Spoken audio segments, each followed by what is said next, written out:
Dear student, आज हम बात करेंगे हाइपरटेंसिव इमरजेंसी के बारे में। हाइपरटेंसिव इमरजेंसी में हमारे पास जो ट्रीटमेंट है, इसमें जो कि फार्माकोलॉजी से डायरेक्ट ट्रीटमेंट पे जाते हैं। तो इसके ट्रीटमेंट में नॉर्मली बीटेलोल, क्लेविडिपिन, फिनोल्डोपाम, निकार्डिपिन और नाइट्रोप्रोसाइड जो हम यूज़ कर सकते हैं। ठीक है, तो इसमें हमारे पास जो नाइट्रोप्रोसाइड है और फिनाल्डोपाम है, उनके बारे में डिस्कशन किया हुआ है वो है। ठीक है, तो हमारे पास फिनाल सॉरी नंबर पे क्या है, नाइट्रोप्रोसाइड। तो नाइट्रोप्रोसाइड जो है शार्ट एक्टिंग जो है वेजोडाइलेटर हैं। ये क्या है, शार्ट एक्टिंग वेजोडाइलेटर हैं। ये ब्लड वेसल को क्या करते हैं, डायलेट करते हैं फॉर शार्ट पीरियड।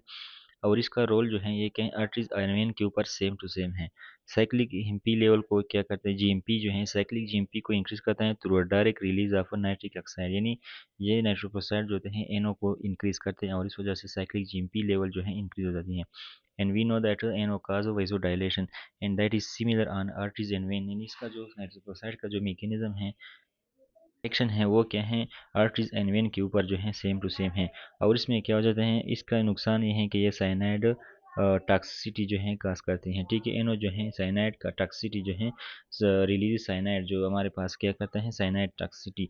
तो नाइट्रोसाइड क्या करता है, dilate arteries and when equally and but toxicity adverse effect is that it can cause cyanide toxicity. तो इसके बाद जो है हमारे पास क्या है, फिनाइल डोपाम।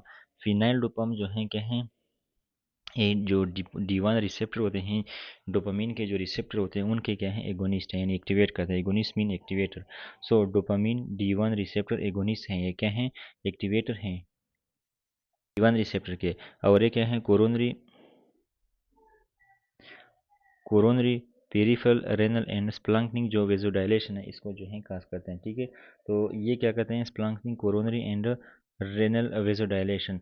बीपी को क्या कहते हैं, डिक्रीज करते हैं जब वेजोडाइलेशन हो जाए। और नाइट्रोयूरेसिस जो है इसको क्या कहते हैं, इंक्रीज करता है। ठीक है, also use of prostaglandin as an anti hypertension. यानी सर्जरी हो गई पेशेंट, क्या हो, सर्जरी के बाद अगर पेशेंट को हाइपरटेंशन है तो इस हाइपरटेंशन को डिक्रीज करने के लिए जो है हम फिनाल्डोपान जो है, फिनोल्डोपाम ये यूज़ करते हैं। यानी after the surgery we can use for the hypertension, can cause hypertension. तो चूँकि ये एंटी हाइपरटेंसिव है, तो एंटी हाइपरटेंसिव जितने भी ड्रग्स हैं उनके सबसे मोस्ट कॉमन जो कॉम्प्लिकेशन साइड इफेक्ट होके हैं हाइपरटेंशन, अगर हम इसकी हाई डोज में यूज़ करें। इसके अलावा टेकिकार्डिया है, फ्लशिंग है, हेडेक, नोजिया वगैरह हो सकते हैं। So this is the fenoldopam. ये हमारे पास क्या है, फिनाइल्डोपाम है। इसके बाद हमारे पास क्या है, नाइट्रेट्स जो होते हैं, नाइट्रेट्स में हमारे पास क्या आते हैं, नाइट्रोग्लाइसरीन है, ये इसके एग्जांपल, आइसोसर्बाइड डाइनाइट्रेट एंड आइसोसर्बाइड मोनोनाइट्रेट। ठीक है, इसकी मैकेनिज्म क्या है कि ये क्या करते हैं, vasodilates by increase nitric oxide in a vascular smooth muscle. तो जब भी एनओ जो है राइज हो जाए तो ये क्या करते हैं, वेजोडाइलेशन हो जाती है। और इस वजह से साइक्लिक जीएमपी और स्मूथ मसल रिलैक्सेशन जो है वो हो जाती है। साइक्लिक जीएमपी लेवल इंक्रीज होते हैं और स्मूथ मसल जो होते हैं उनकी रिलैक्सेशन हो जाती है। अब यहाँ पे क्या है, when is dilated more than arteries. जो नाइट्रेट्स जो होते हैं वो क्या करते हैं, वेनस रिटर्न को हमें पता है कि डिक्रीज करते हैं, क्योंकि ये वेन के ऊपर जो है इन्फीरियर वेना के वगैरह पे ज़्यादा एक्शन करते हैं, उसको डायलेट करते हैं, तो वेनस रिटर्न को डिक्रीज करते हैं। तो ये बात इंपॉर्टेंट है कि जो नाइट्रेट्स हैं वो क्या करते हैं, वेन को ज़्यादा डायलेट करते हैं एज़ कम्पेयर टू आर्टरीज। और इस वजह से प्रीलोड क्या होता है, कम होता है। कम इसलिए होता है कि वेनस रिटर्न कम हो जाते हैं। जब वेनस रिटर्न कम हो जाए तो हार्ट के अंदर ब्लड कम जाते हैं, and that is why we say that preload is decreased.